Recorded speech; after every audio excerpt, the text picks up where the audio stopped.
តាំងខ្លួនជាខ្លាប្រិមិត្តបាទវាយគេពេញផ្លូវបាទដេញធាក់គេដេញតតគេហើយយកឈ្មោះតែកម្លាំងសមត្ថកិច្ចបែររហ័សនាមថា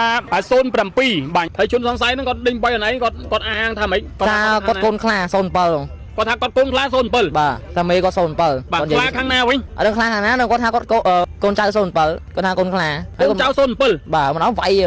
ម្ដងវាយអណៃយកមកមកដៃកណាមុខហើយជន់កណាមុខទៀតឡើងខ្ញុំឡើងបាក់ទៅហ្មងហើយខ្ញុំទៅដល់នោះឡើងសើដល់ទៀតហើយមិញវាយទៅឡៃណាខ្លះមើលកងអើយនៅក្បាលរយះខ្ទេចហើយមិនឃើញចាក់ចូលកណ្ដាលមុខទៀតកណ្ដាលមុខ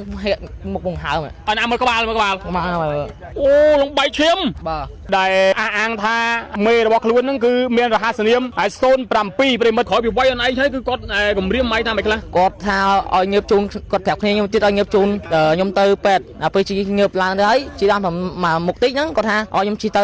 ហើយគាត់ថាយ៉ាត់គាត់វាយទៀតឃើញទេគម្រាមយ៉ាងទៀតគម្រាមហ្មងហើយប្រហែលអ្នកដែរជនសង្ស័យហ្នឹងសង្ស័យប្រហែល2ម៉ូតូស្គប់2វ័យប្រហែលអាយុប្រហែលហ្នឹងចូលមើល21ណាបើ20ទៅ19មែនណាមុខវិញក្មេងណាក្មេងទេបាទហើយនៅពេលហ្នឹងមិនគេដេញវាយអណៃខ្ញុំមិនដឹងណាដេញវាយខ្ញុំហើយស្រីថាខ្ញុំចោពេលខ្ញុំរឈប់ប្រធាក់ប្រូមតោខ្ញុំទៀតហើយខ្ញុំជិះទៅមុខតោទៀតទៅដេញណែធាក់អណៃស្រីអណៃថាចោទៀតបាទហើយខ្ញុំបានដឹងអីពេលខ្ញុំឈប់តោប្រូហើយមកដល់វាយខ្ញុំហើយជន់ក្បាលជន់កខ្ញុំទៀតឡើងបែកក្បាលហ្នឹងនេះឥឡូវអ្នកកសែតផងបែរអ្នកកសែតក៏ឃើញថាអណៃស្រីគេថាគេចោដែរណាខ្ញុំមានបានស្រីចោដែរបងខ្ញុំនិយាយត្រង់ហ្មងអូនឯងប្រាប់បងថាជូនទៅពេទ្យអីមិនអូនថាអូនឯងឲ្យទៅផ្ទះវាយថែមពេលហ្នឹងអត់ទេខ្ញុំមានបានតនិយាយថាវាយថែមវាស៊ីទៅ8ទៅខ្ញុំថា8ទេបង8ទេចាំមិនបងជួយអានេះរាសាំងមែនអានេះថាជូនគេទៅពេទ្យចុះបើវាស៊ី8ខ្ញុំ5មែនស៊ី8មែនបើអត់បងគ្នាខ្ញុំនិយាយប្រាប់ថាបងថាឲ្យទៅផ្ទះបើទៅវាយថែមខ្ញុំបាននិយាយខ្ញុំបាននិយាយពេលហ្នឹងឯងបងខ្ញុំបានទទួលធម្មតាដល់ពេលហ្នឹងនិយាយពេលហ្នឹងបកាយយកខុសត្រូវហើយប៉ុន្តែសំខាន់វីដេអូគេឃើញហឹង្សាណៃវាយគេច្បាស់ណាស់បើលើយកបើថាឆៃមើលកាមេរ៉ាវាអស់បើថាឃើញខ្ញុំធាក់គាត់ម្ដងខ្ញុំដើរចូលគុកមកខ្ញុំមិនធាក់គាត់ទេគាត់តែធាក់ខ្ញុំវិញហើយមកឈប់ម្ដងទៀតមែនអត់ឥឡូវបងសួរមួយមើលបងនៅក្នុងហេតុការណ៍ហ្នឹងពេលហ្នឹងអូនឯងមានអូនឯងជែកថាអូនឯងកូនចៅ07អត់អត់ទេបងខ្ញុំមានបាននិយាយទេបងឥឡូវវីដេអូឥឡូវវីដេអូមានទេបើមិនយើងវីដេអូហ្នឹងឃើញតែច្បាស់ថាអូនឯងស្រីអូនឯងទទួលខុសត្រូវអត់តែក្នុងវីដេអូគេមានទាំងអស់អូនឯងថាអូនឯងកូនចៅ07កូន07មួយណាហើយអូនឯងមានសិទ្ធអីទៅត្រូវតែដេញគេដេញអីនេះកុំយកឈ្មោះគេយកលុកឡំអូនបាទសួរតែមូលហេតុឯងបានអូនឯងវាយគេអូនឲ្យតែខ្លាដល់ឥឡូវនិយាយច្បាស់មកមូលហេតុមិនត្រូវទៅវាយគេអូនឯងអាងអូនឯងខ្លាហ្នឹងមែនអត់ទេបងអូនឯងក៏មិនខ្លាបងខ្ញុំមិនខ្លាបងមានខ្លាយកបានឯងនិយាយនៅក្នុងវីដេអូច្បាស់យ៉ាងងាប់ឥឡូវថ្ងៃក្រោយឈប់យកឈ្មោះគេយកមកប្រើបាទបងបាទហើយ07គ្នាដឹងអីផងឲ្យយកឈ្មោះ07មកបាទនៅពេលអូនឯងចុះអូនឯងជិះពីក្រោយនៅពេលហ្នឹងឯងបាទនៅពេលអូនឯងឃើញហេតុការណ៍យ៉ាងម៉េចដែរខ្ញុំឃើញគាត់ដេញពីមានឯករាជ្យដេញពីមានឯករាជ្យប្រហែលម៉ូតូដែរច្រើនណាដឹងខ្ញុំស្លន់ដែរនៅពេលអូនឯងស្លន់ដែរណាបាទនៅពេលអូនឯងចេញមកពីបបតុមបាទអញ្ចឹងមកដល់វាមានឯករាជ្យហ្នឹងគឺដេញអូនឯងយកហ្មងបាទអញ្ចឹងអូនឯងជិះឃើញពីក្រោយឃើញសកម្មភាពយ៉ាងម៉េចខ្លះនៅពេលហ្នឹងខ្ញុំឃើញគាត់ម្ដងគាត់បើកស្រែមទៅគាត់ដេញយកហ្មងដេញទៅពួកខ្ញុំជិះបែកផ្លូវគ្នាបើខ្ញុំវិញគាត់អត់ស្រែកទេថាតែនេះគាត់ស្រែកថាចោលណាបាទប្រហែលម៉ូតូដែរដេញហ្នឹង3ម៉ូតូណាបាទឡំបសាយដូចក្មេងដំណើរយ៉ាងមកដល់បាទហើយមានបានវាយអូនឯងហ្នឹងអត់ខ្ញុំឈប់កន្លែងស្ទុំនៅពេលហ្នឹងឃើញសកម្មភាពវាយតាណាពុំម៉ែអូនឯងទេបាទតោះធាក់យកហ្មងហើយចុះក្បាលមិនដល់បែកជន់ពុកនឹងថ្មហើយនេះអុកយ៉ាងជន់ទ្រាំយកហ្មងបាទដើម្បីមើលឡើងបើកក្បាលបុកថ្មហ្នឹងឥឡូវមូលហេតុដំបូងដែលមូលហេតុអីដែលផ្ដើមមកយើងជិះម៉ូតូទៅដេញជនរងគ្រោះ2នាក់ហ្នឹងគេបបាក់និយាយវាយគេមិនបបាក់ដល់គ្រាន់តែនិយាយមិនមានអីត្រូវបបាក់អត់ទៅគូម៉ៅមកពីណាឬក៏មិនពេលហ្នឹងអត់អត់ទេបាទឥឡូវអត់ទេឥឡូវទៅដាក់ពាក្យមកមានសុំទោសទៅដល់បង07មកថាខ្ញុំសុំទោសដល់កម្លាំងសមាជិកដែលយកឈ្មោះគេមកនិយាយសុំទោសទៅបង07បាទឈ្មោះគេតាក់ព័ន្ធណាបាទខ្ញុំសុំទោសអាយប្រាប់គេដល់បាំងមកវិញប្រាប់បងតែយកឈ្មោះឈប់យកឈ្មោះគេប្រើទេកុំយកឈ្មោះគេប្រើផ្លូវសាធារណៈឥឡូវមានអីសុំទោសដល់07អត់ខ្ញុំសុំទោសខ្ញុំអត់បានសុំទោសបង07ហ៎បាទខ្ញុំសុំទោស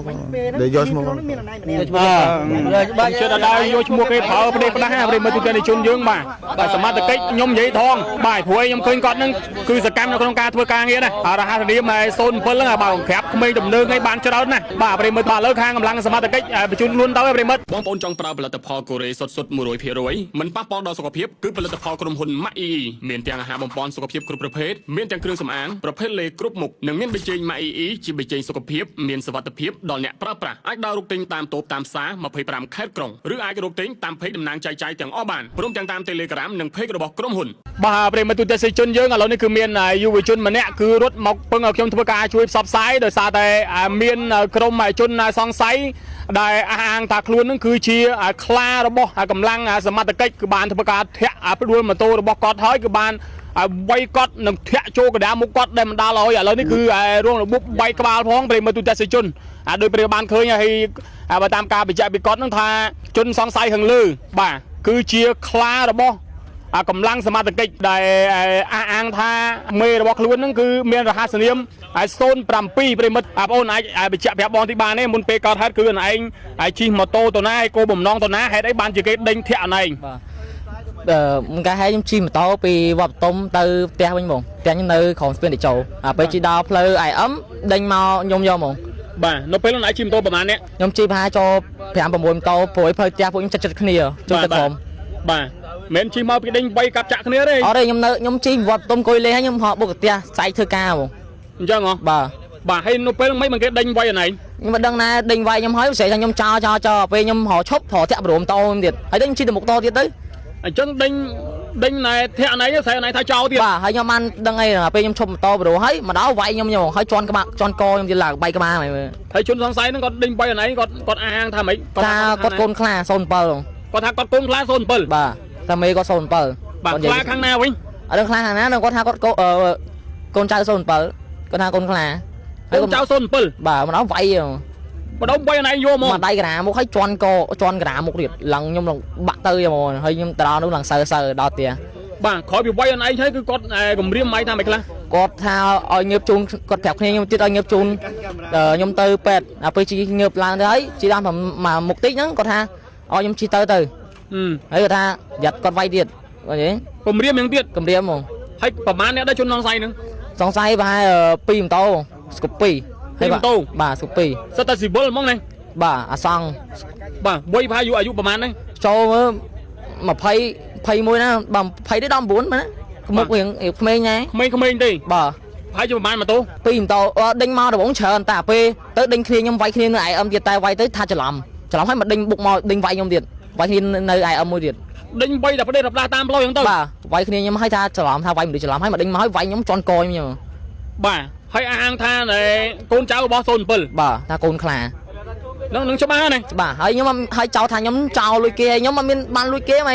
ខ្ញុំជិះម៉ូតូគុំម្ដងជិះចេញពីអង្គុយលេងហ្នឹងទៅផ្ទះខ្ញុំហើយស្អែកខ្ញុំធ្វើការហ្នឹងអញ្ចឹងនៅពេលហ្នឹងគ្នាឯងមានទាំងអស់គឺចំនួន4 5ម៉ូតូបាទតែ5ម៉ូតូទៀតជិះបែកគ្នាមកយកហើយខ្ញុំជិះទៅម៉ូតូម្នាក់បុកយកខ្ញុំញ៉ៃធាក់ខ្ញុំយកហើយស្អែកឯងចោលហើយមិញវាយទៅកន្លែងណាខ្លះមើលឆ្កងអើយនៅក្បាលរយះខ្ទេចហើយមិនឃើញចាក់ចូលកណ្ដាលមុខទៀតកណ្ដាលមុខបង្ហើមអត់ណាមើលក្បាលអូលំបែកឈាមបាទហើយគាត់ថាវាហ្នឹងកូនខ្លាហើយដឹងកូនខ្លាខាងណាហើយឯងមានបកបបញ្ហាណាមិញអត់មានបកបងចេញអង្គុយលេងហើយជិះទៅផ្ទះខ្ញុំហ្មងអញ្ចឹងបាទជិះផ្ទះវាជិះម្ដងចោលយើងចោលហើយវាដេញយើងហ្មងហើយមើលណាពូម៉ាអីមួយទៀតដែលឃើញហាត់ការមិញណាមួយជួយពូម៉ាអីទៀតមើលនៅពេលហ្នឹងជិះពីក្រោយនៅពេលហ្នឹងហ៎បាទនៅពេលហ្នឹងឃើញហាត់ការយ៉ាងម៉េចដែរខ្ញុំឃើញគាត់ដេញពីមានឯករាជ្យបាទមើលដោះមកវិញដេញពីមានឯករាជ្យប្រហែលម៉ូតូដែរច្រើនណាដឹងខ្ញុំស្លន់ដែរនៅពេលហ្នឹងស្លន់ដែរណាបាទនៅពេលហ្នឹងចេញមកពីវត្តបតុមបាទអញ្ចឹងមកដល់វិមានឯករាជ្យហ្នឹងគឺដេញខ្លួនឯងយកហ្មងបាទអញ្ចឹងឯងជិះឃើញពីក្រោយឃើញសកម្មភាពយ៉ាងម៉េចខ្លះនៅពេលហ្នឹងខ្ញុំឃើញគាត់ម្ដងគាត់បើកស្រែទៅគាត់ដេញយកហ្មងដេញទៅពួកខ្ញុំជិះបែកផ្លូវគ្នានៅពេលដែលដេញហ្នឹងស្រែកទៅតាមផ្លូវថាម៉េចស្រែកពួកឲ្យឈប់បាទមានស្រែកថាចោលហ៎បើខ្ញុំមិញគាត់អត់ស្រែកទេតែនេះគាត់ស្រែកថាចោលណាបាទប្រហែលម៉ូតូដែរដេញហ្នឹង3ម៉ូតូណាបាទឡើងបសាយដូចក្មេងដំណើរយ៉ាងហ្មងបាទហើយមានបានវាយអនឯងហ្នឹងអត់ខ្ញុំឈប់កន្លែងស្ទុំនៅពេលហ្នឹងឃើញសកម្មភាពវាយតាណែពូម៉ាអនឯងទេបាទវាយប្រហែលអ្នកនៅពេលហ្នឹងម្នាក់តែម្នាក់ទេណាបាទ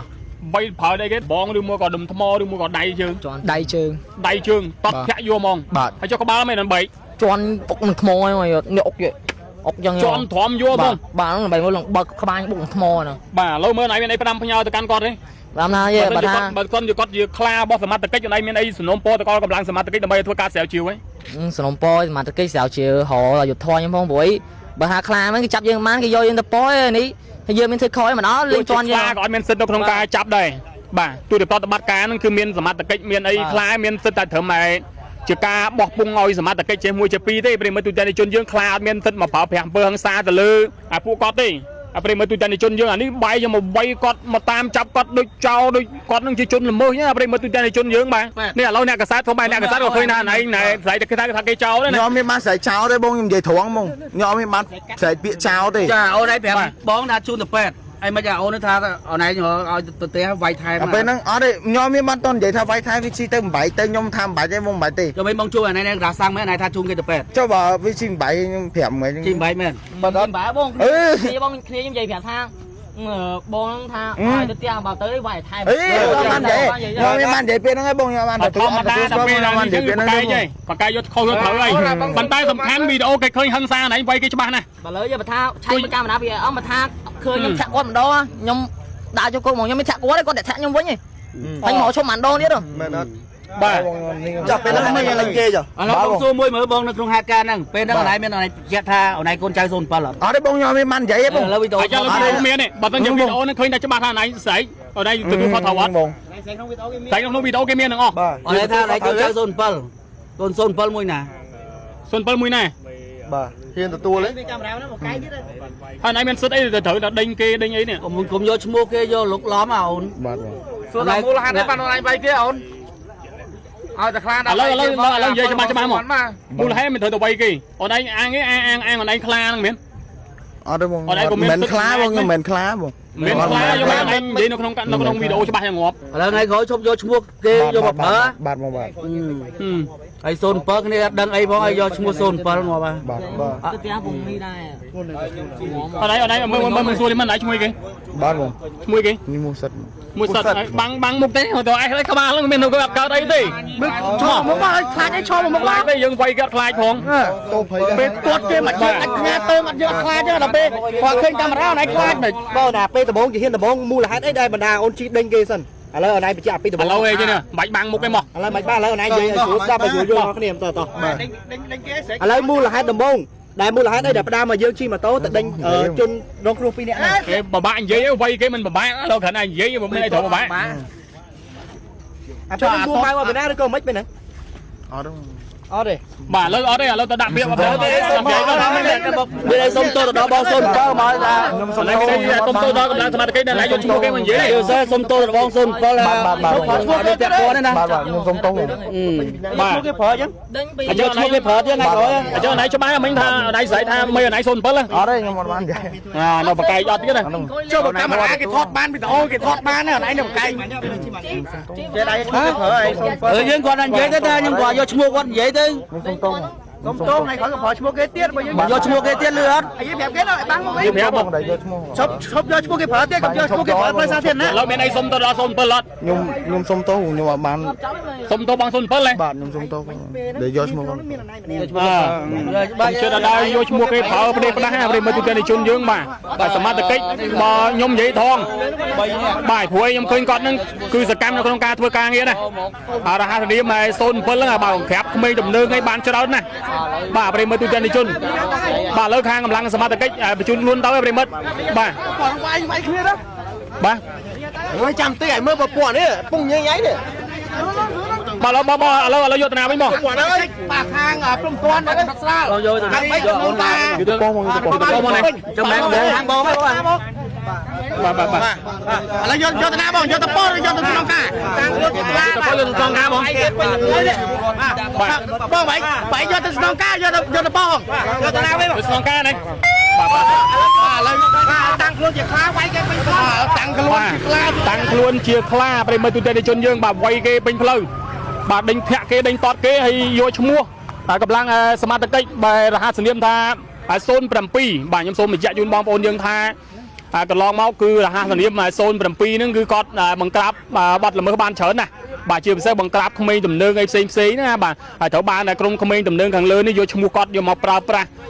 បខូចឈ្មោះចេះមួយចេះពីរទៅប្រិមត្តទូទាំងជនយើងបាទឥឡូវត្រូវបានកម្លាំងសមត្ថកិច្ចធ្វើការខាត់ខ្លួននេះមិញហ្នឹងប្រិមត្តបន្ទាប់ពីដេញវាយគេនៅមុខ ហើយវាមានឯករាជ្យថ្នាំដុសធ្មេញយិនសិនម៉ៃអ៊ីជួយសុខភាពមាត់ធ្មេញបំបត្តិក្លិនមាត់មិនល្អបំបត្តិសៀវស្រាញនិងឈាមតាមអញ្ចាញធ្មេញធ្វើឲ្យធ្មេញសនិងស្រស់ស្រាយក្នុងក្រោមមាត់ពេញមួយថ្ងៃ Collagen ម៉ៃអ៊ីជួយរក្សាវ័យឲ្យនៅតែក្មេងជួយបំបត្តិស្លាកស្នាមអុចខ្មៅជួយឲ្យបន្តឹងភាពជ្រីវជ្រួញនៅលើស្បែកជួយឲ្យស្បែកសស្អាតភ្លឺថ្លានិងធានាសុវត្ថិភាពសម្រាប់អ្នកប្រើប្រាស់ចង់ស្រកគីឡូដោយមិនប៉ះពាល់ដល់សុខភាពសូមបដូរមកញ៉ាំ Alpha Fiber សម្រករបស់ ម៉ាក់អ៊ីទំនុកចិត្តស្រកគីឡូយ៉ាងពិតប្រាកដសេរុំភ្លោះម៉ាក់អ៊ីទិញមួយបានដល់តែ2ក្នុងដបតែមួយជួយឲ្យស្បែកមុខមានសំណើមរលោងបង្ការកើតមុននៅលើផ្ទៃមុខនិងជួយលុបបំបាត់ស្លាកស្នាមសម្លេងភ្លោះយិនសិនម៉ាក់អ៊ីមានតួនាទីពិសេសក្នុងការកម្ចាត់មុនសាច់មុនតូចធំនៅលើផ្ទៃមុខជួយបន្សាបជាតិពុលធ្វើឲ្យផ្ទៃមុខត្រជាក់ហាប់តឹងណែនហ្វូមទឹកដោះគោជូម៉ាក់អ៊ីជួយលាងជម្រះមុខបានល្អលើសពីហ្វូមធម្មតាដល់តែ3ដងលាងបានគ្រប់អ្នកមានបញ្ហាស្បែកមុខគ្រប់ប្រភេទលោកអ្នកអាចទំនាក់ទំនងយកទៅលក់បន្តតាម Page និង Telegram របស់ក្រុមហ៊ុនផ្ទាល់